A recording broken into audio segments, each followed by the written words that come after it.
Hi guys! In today's video, I'm showing you how can you use a hashtag in your Instagram story. The process will be quite simple and easy.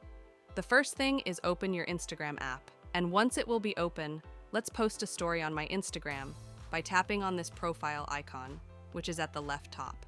And from here, select what you want to post on your story, a video or a picture. For example, I will post a picture, and I choose this picture for my Instagram story. Now here you will see this sticker icon on the top of the screen. Simply tap on this and scroll down, and you will see the option hashtags. Tap on this one.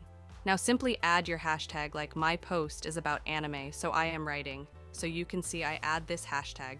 After adding yours, tap on this option done, which is at the top right, and arrange this hashtag wherever you want. Like I will arrange this here. You can add multiple hashtags on your Instagram story. After adding yours, you will see this icon which is at the bottom right.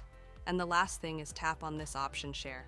When you will tap on this option share, then your story will be posted on Instagram with this hashtag.